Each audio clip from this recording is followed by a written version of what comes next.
Welcome back to Everything Whiskey. I'm Callum. I'm Sam. Today we're having a look at our top 5 whiskies to gift this Christmas.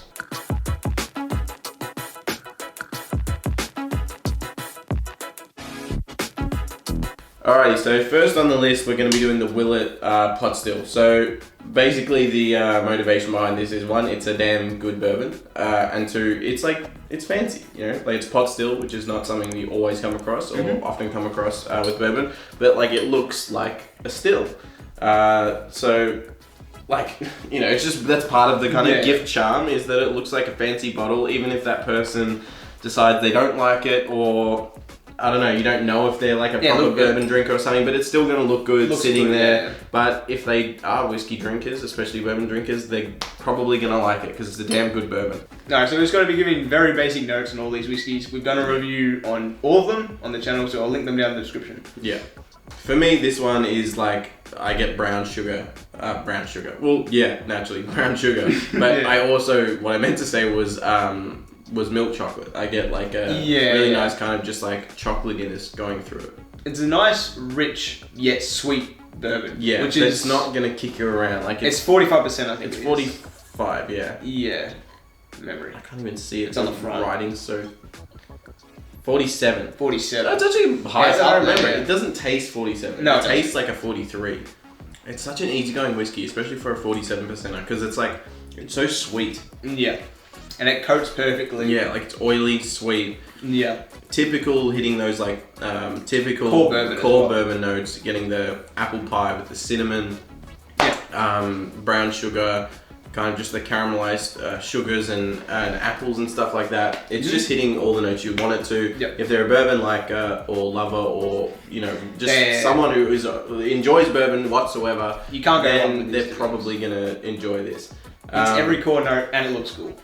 And it looks cool, and I seriously reckon that is a massive part of giving whiskies. Is like, even if it's like a really good bourbon, or just whiskey in general that you're gifting, but it's kind of like in a bland bottle. It's just like bland. It doesn't feel as good of a gift. And I know that is stupid, but that is how the human brain works. Yeah. Is that if something looks fancy, they're going to enjoy it more. So I think this one does tick a lot of boxes, and I do recommend it for a Christmas gift.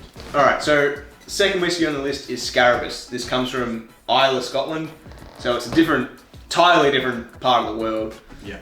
If you're not into whiskey, bourbon's from the US, obviously Scotch from Scotland, and Islay is an island. Yeah. And so they're top end of Scotland, island area, they follow through with the tradition of peating their barley. That is just to initially serve the purpose of drying out the barley, stopping the malting process for the whole distilling process. Now they continue it on because it's got a cult following of just tasting smoky as hell, and people love it for it. And that is kind of the point, though, that this is for the people that do love it, because a lot of people don't, or they're at least not ready for it. So this is for, I would say, for the whiskey drinker that is into Islay, and they're new-ish to Islay, haven't tried like every single facet of the Islay experience, because or if they're an experienced whiskey drinker in general, I reckon they would appreciate a smoky whiskey. Yeah. Yeah, as a gift buyer, you most likely wouldn't know their preferences, but if you don't, if you just know that they drink whiskey, and if they're into whiskey, you can probably still go an Islay and be safe, because they would appreciate it. If they're new into whiskey, I'd stay away from it, because they're quite challenging. Yeah. Quite like in your face almost. But I think if you know this person well enough, you know they've mentioned smoky whiskies before. This one is kind of like pour it in my lap. Basically, it's like not entry level Islay, but it's kind of within that kind of like first third of challenging. It's on the sweeter side of it's sweeter. It's a bit younger, but it's also not as common. It's not as popular. So if this is if they're into Islay, but you don't think they've had this one, this can be a really good one to get, because it's not expensive, but it's very full flavored, and it's kind of a sleeper. Like a lot of people don't know about it. I think it's becoming a lot more popular now, but it is not like part of the holy trinity of Isles and stuff. So if you know they're into those, this could be something that is good to get. Also, again, the whole kind of like marketing part of it, it looks fancy. It's all gold scripture and stuff like that, black smoked bottle. It looks cool. And it tastes good as well. How strong is it? 46% ABV. So again, it's up there. I haven't had Islay in a bit. So Either. It's obviously peaty. The peat is jumping out. But there is sweetness behind it. Yeah, it's sweet peat, yeah. There is a little bit of funkiness, almost like not so much blue cheese, but along those kinds of lines. Yeah, there's like a salty, cheddary kind of Gouda like note to it. I'm also getting like apricot is like one of the primary fruits that I get out of this peach apricot. Like it's like a white the fruit. dried white fruits. Buttery vanilla really nice on with a ton of salt and peat smoke going for it. Oh, yeah. That brininess doubles down. Yeah. And the sweetness kind of dies off a little bit. It's still quite a sweet. It is sweet though, yeah. And I think the medicinal notes pop out quite a bit more on the palate as well. Band-aids and all that. Yeah. I think this is something you have to be careful with. Islas, you always have to be careful with it if you don't know who you're buying for. But a lot of people do like Islay a lot, and if you know that this is someone who likes a whiskey, they like a Scotch, and they're partial to a smoky Scotch, even if they're not really like, if they're new and they haven't had Islay before, it still might be interesting for them to try this. So anyone that's into Scotch, and definitely anyone that's into Islay, this is the kind of a good go-to gift for them. Alrighty, so the next one. We were contemplating not putting this in just because Australian whiskies are difficult to get, but everywhere. We do have even in Australia, but still it is available in a few areas in Australia, especially Victoria. So we thought for the Australian viewers, if you're trying to get someone, especially like a dad who's into wines and stuff, might recognize the winery, the estate that this comes from. Morris Rutherglen has started producing whiskey, and obviously if you're familiar with them, you'll know that their primary thing is just fortifieds and stuff. So the barrels, the finishing with this one is fortified wine. It's a single malt from Australia, Victoria. It is 40%, so it's easy going. Baseline. But it's just like a really, really tasty whiskey. It's kind of not challenging. It's super got that sherryness to it from all the fortified. It's extra sweet, extra fruity, and it's got that kind of just little kick of magic that comes with getting something that's from your area. Like if you're getting especially like with Australia, whiskey is not what we're known for. It's getting a lot more popular, but it's still not like the go-to when people think Australia. No one thinks whiskey. So getting a whiskey for it obviously again it's going to be if you live in Australia, but this is one to look for because there are a lot of them that are a little bit hit or miss. There's a lot of kind of not shady, but a bit kind of misdirection-y with their marketing in Australia with their blends and stuff. But there are a few gems. This is one of them. It's around the $100 mark. I think it's dropped down. I think it's now 90. Yeah, 85, so 90. it's definitely affordable, especially for a gift. And I think a lot of people will appreciate it. It ticks a lot of boxes. Even non-whiskey drinkers, this is like a spirit that's that they'll probably be like, that's actually alright. I've had whiskey and didn't like it, and this I don't actually mind that because it is very sweet and fruity. It's also brand recognition as well. It's brand recognition. If they know Morris, then it'd just be nice to have part of their collection as well. Yeah, so I think that's a very easy go-to for that kind of thing. And again, like I was saying there, it is a bit hit or miss lately with Australian whiskies. You can get really expensive small bottles that won't blow you away the same as this one will. So I think this is a very safe choice for a lot of people. Just that sherry, that malty sherry is so good. Extra fruity sweetness. Yeah. And it's 40%, so it doesn't throw you around like the one before those. Nice, easy maltiness, rounded. Sherry. This musky sweetness, like a musk. Honey, and lots of honey, lots of just like that fortified wine, kind of like deep, dark, overly ripe caramelized fruit sugars. Is the main kind of carried out of this one. Do we know which? It's like tawny or something. If you do choose the Morris, be careful because all the labelling is very similar. There's now 3 bottles. Yeah, they do. There's like similar. port, and there's another one, and then there's the fortified. This one's the fortified. Yeah. They all kind of fall under fortified. But they're all like, this is the specific. I assume they're going to be similar, but like just for covering our own asses, we're talking about this one specifically. We haven't tried the other ones. We assume they're very nice and probably relatively similar as well, but we are talking about this one in particular.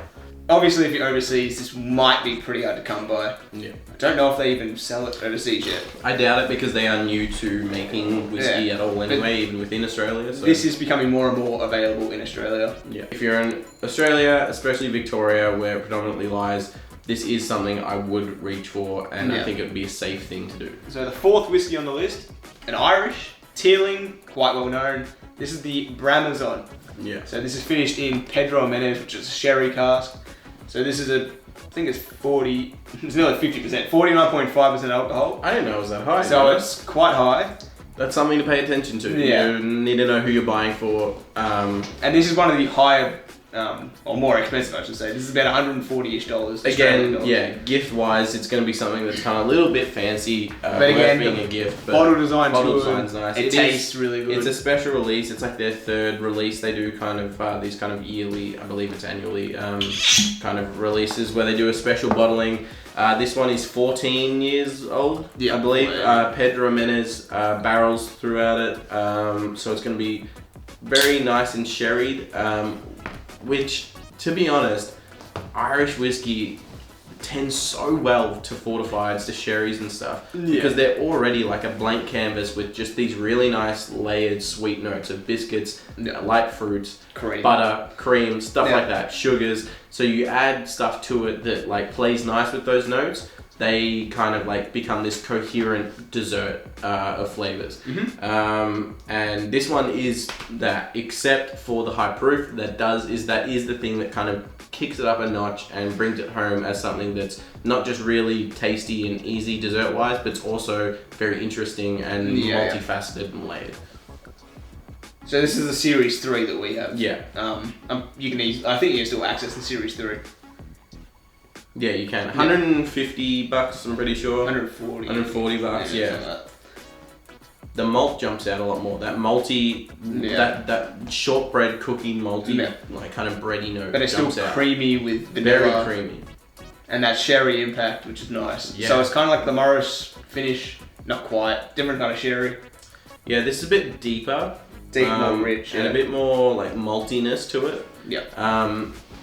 But it also smells sweeter as well. It smells that's the Teeling. Teeling itself. Teeling's a very full-flavoured Irish whiskey. Teeling is a very good distillery to go for if you're not going to get this one in particular. You want something cheaper or just different in general. Teeling is a safe distillery for Irish whiskey. They have been doing stuff.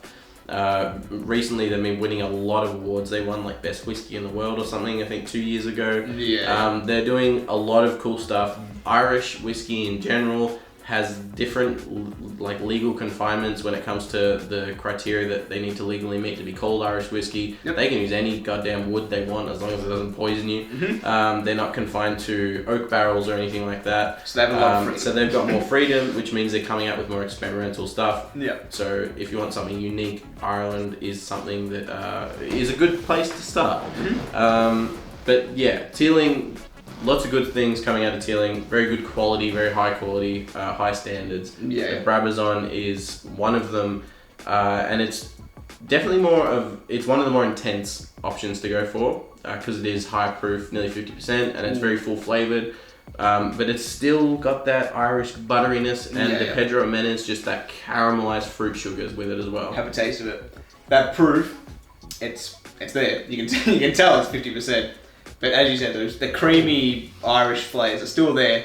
Any Irish drinker salted raisins. Any Irish drinker would love this. Salted raisins. Teeling drinker would love this. It's got core Teeling notes just cranked up, and with a little bit of sherry impact. Added, it's like it's doubled down. It's like what I said at the start. Like those kind of Irish notes play really well with sherry notes because it doubles down on a lot of the notes that already exist. Exactly. And this is doubled down on the kind of fruity creaminess. But it's also added some like flaky salt and even more raisins and buttered kind of like biscuits and shortbread, stuff like that. So even though it's a bit more expensive than all the rest, if you are buying for someone that drinks Irish, highly recommend this. Yeah. It's such a nice drop. They'd appreciate it. Nice looking bottle. You can't really go wrong with it. Alrighty, so last, definitely not least, we thought let's run this home with a region that we haven't done. A region that is very much in popularity at the moment. and a particular one that is in the popularity section of the popular region. So we've gone Japanese, we've gone the Hibiki Harmony. This is the base level because we're not insane and we're not going to recommend the 12 or anything higher. Because one, good luck finding it, and two, good luck affording it. Even this is still hard to find and hard to afford. This was about 160 and we got it for an unrealistically good price. Normally it's around a flat 200 in Australia for the Hibiki maybe Harmony. 250. Where we are, what we've seen, but it is a blend, but it is so good. It tastes like honeysuckle and flowers. Don't be thrown off by blend, by the way. Blend doesn't really mean anything. No, it doesn't. Blends aren't inherently worse than single malts, even though that is thrown around. They're inherently easier to make and therefore cheaper. So people who are trying to make bad quality whiskey are gonna go down that road. They're gonna take the easy route, but it's not bad because it's a blend. It's just if it's bad, it's more likely to be a blend. You can still get blends that kick ass and kick the ass of many single malts, which is exactly this. But as like we were saying before with marketing and gifts, and that being definitely something you should pay attention to, it is a relevant factor. This thing takes the crown. It is like the best looking bottle you can find. It is completely symmetrical, like a decanter. Stupid good looking kind of tag on it, and the top is glass as well, like a literal crystal decanter, except it doesn't have the fault of a crystal decanter in that this doesn't have a glass cork. It's a cork. It's a cork. So it will be airtight, it will keep forever, and it'll actually do its job. That is the problem with glass, is that it's not an airtight seal. So you can use this as your really fancy kind of like decanter. Even after you've finished it, it serves a purpose. Let's probably pour some first. Obviously, anyone that doesn't know Japanese, they tend to be more floral and sweet than any other region. The white wine of whiskey they've been compared to many times. And that's... it's just honeysuckle. Honeysuckle and cherry blossom. Yeah. Just sweet floral, and it's like the main thing. A little bit of the malt. Because it's in the mash bill, but it's nowhere near like it shows up in a Scotch or anything like that. No. It's so sweet. Getting like grape all of a sudden. I've never gotten grape from that before. This is 43% ABV for anyone wondering. Yeah, I think it's not the lowest actually. It's one of the second lowest. Yeah. And anyone that's into whiskey, like somewhat into whiskey, would have heard of Japanese. The Japanese Hibiki. Yeah. Just because they're going through a massive boom recently. Yeah. And such a boom that they've run out of a lot of stuff, which is one of the main reasons why this one in particular is so expensive. Also the problem with it is that Japanese whiskey has kind of had a bit of a marketing problem with the fact that their regulations are a little bit loose. They're jumping on it now and it is getting better, but in our recommendations for a Japanese whiskey, we wanted to make sure that it is definitely going to be one of the main two, being Nikka or Suntory. So this one being Suntory, there's no worries with Suntory or Nikka. Those guys are legitimate. You're not getting sold snake oil. It's not something fake. It's definitely, Japanese whiskey for sure. I mean, that's very extreme. That's happened a lot. We've tried whiskeys that were not, it was Japanese labeling and stuff, but not Japanese whiskey, or not whiskey that was even made in Japan in the bottle. And that is something to focus on. So this one, legitimate, you know what you're getting, you're paying for it, but it does look good and it does taste good, and it is real Japanese whiskey. On the palate, it's much the same. Very sweet, floral, sweet, buttery, very approachable, but there is complexity in it. That's the important thing. Everyone would appreciate this. It's just so easy going. It's like it hits every single kind of like thing that you want it to hit. It is going to be appreciated by everyone, hardcore whiskey drinkers, because it's tasty and it's got complexity to it. And it's got the name as well. And anyone that's into it. But it's also going to be enjoyable for people who aren't whiskey drinkers, most likely, because it is so damn drinkable. It's just very easy going. So that's my perfect whiskey gift. Anyone's going to enjoy it and appreciate it. Obviously, it's on the rare and expensive side of things. If I was to get any of these, I'd be extremely happy. Exactly. Yeah, and we're huge whiskey drinkers, so you can take that as it is. As you know, if we would appreciate it, then a lot of other whiskey drinkers would as well. Yeah. But yeah, we tried to hit a few different categories with this. We hit every different region. Pretty much. We've hit every category. So there's Bourbon, US, Scotch, obviously Scotland, Australian, Irish, Ireland, and Japanese. Obviously from Japan. So we've tried to hit all the major ones. Australia less major, but it's something that's obviously relevant to us being Australian. We've tried to hit a good kind of like expanse of different regions. So hopefully that gives you an idea for especially if you've watched us for a bit and you've seen things that we like and you know that you like the same, or your friend maybe likes the same as well. You can take that and have some sort of hopefully positive influence. Yeah. But even if you don't go with these, hopefully we've given you some ideas of like core flavors to go off and I would like to know your preferences within this lot, but also what you would recommend as a Christmas gift. Maybe just list them down below. So let us know what you reckon would make for a damn good Christmas whiskey gift. But if you enjoyed this episode of Everything Whiskey, leave us a like. Fancy your future episodes from us, maybe consider hitting that subscribe button. If you do, see you next one. Cheers.